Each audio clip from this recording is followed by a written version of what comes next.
그리스도의 안에서 하나님의 은혜와 평화가 넘치시기를 빕니다. 인간의 삶은 역사입니다. 내가 이웃과 어떻게 더불어 사는가에 따라 내 삶의 질과 양이 달라집니다. 세상에 대한 나의 행위와 반응으로 내 삶의 모양이 결정됩니다. 그렇기 때문에 말씀을 묵상하는 것은 하나님을 향해 나아가는 순례라고 보면 됩니다. 하나님의 말씀을 읽으며 사람들을 품고 사람들을 위해 말씀을 따라 사는 것입니다. 하나님의 말씀이 역사와 교회와 나 자신의 삶을 어떻게 인도하고 있는지를 찾는 것이 영성 있는 묵상입니다. 성경은 하나님의 계시입니다. 하나님은 인간의 역사를 통해 말씀하십니다. 역사의 한 특정한 순간에 한 구체적인 장소에서 그리고 한 특정한 문화권 안에서 정치적이고 경제적이며 사회 관계와 개인적인 사건들로부터 계시를 드러내 주십니다. 따라서 성경은 교리적인 명제를 제시해 주기보다는 오히려 인간의 역사를 주관하시는 하나님의 역사심과 우리 사람들을 위한 하나님의 행동을 보여주시고 증언하십니다. 그렇다면 말씀이 쓰여진 당시의 배경에 대한 지식뿐 아니라 오늘 우리가 살고 있는 시대를 향해 말씀하시는 메시지를 받아야 합니다.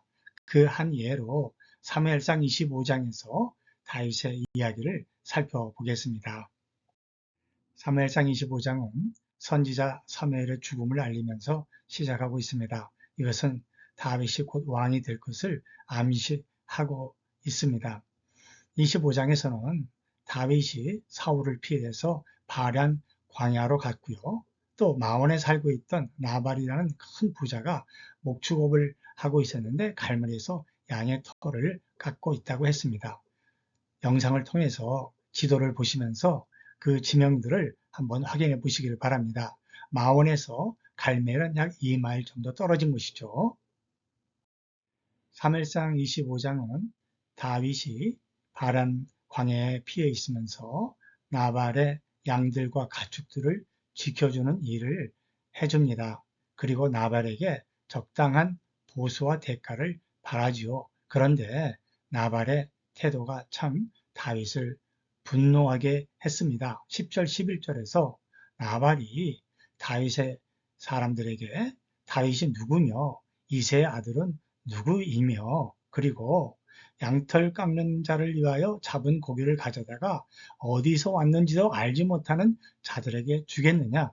다윗을 무시하고 모욕하는 말을 했습니다.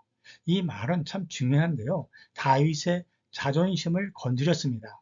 사울 왕을 죽이지 않았던 그 의로운 다윗도 자기의 자존심을 상하게 하는 사람을 그냥 둘 수 없었습니다.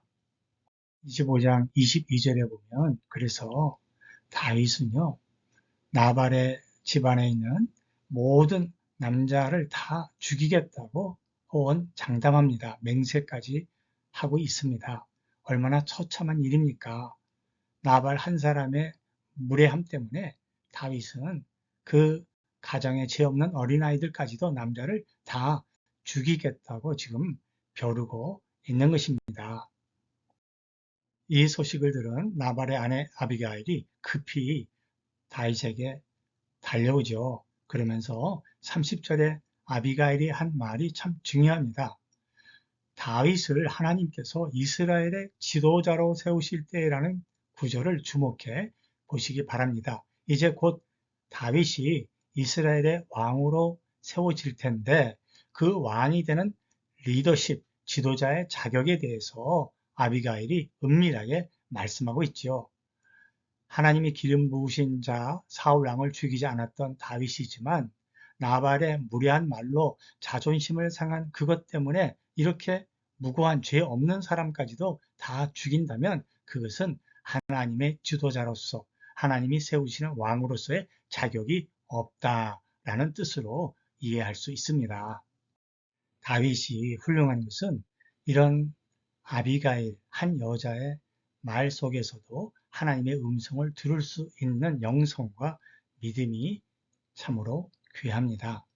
다윗은 아비가일을 향해서 하나님이 너를 나에게 보내주셨다. 그래서 하나님 여호와를 찬송할 것이다 라는 찬사를 보내고 있습니다. 그렇습니다.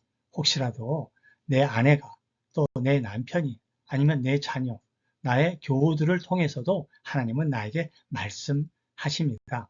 그 하나님의 음성을 들을 수 있는 것이 참 귀한 믿음이죠. 사랑하는 성도 여러분, 사무엘상 25장의 주인공은 다윗도 아니고 나발도 아니고 아비가일도 아닙니다. 주인공은 물론 하나님이죠. 성경의 모든 이야기와 말씀과 사건 가운데에서 주인공은 언제나 하나님이십니다. 하나님께서 아비가일을 다윗에게 보내주셔서 지금 훈계하시고 또 음성을 들려주시고 바른 길로 인도하고 계십니다. 우리가 교회에 집사나 장로, 일꾼으로서 섬기려 할 때에 언제나 문제되는 것은 자존심입니다. 내 자존심을 상하게 하는 사람들에 대한 나의 태도와 반응이 하나님께 쓰임받을 수 있는 지도자가 될지 결정하게 됩니다. 사랑하는 성도 여러분, 그 자존심 때문에 다윗이 엄청난 죄를 지을 뻔했는데 하나님이 막아 주셨습니다. 우리도 교회에서 또 가정에서 내 자존심을 하나님께 맡겨드리고 하나님 앞에서 겸손히 행하는 믿음의 백성들이 될 수 있기를 간절히 바랍니다.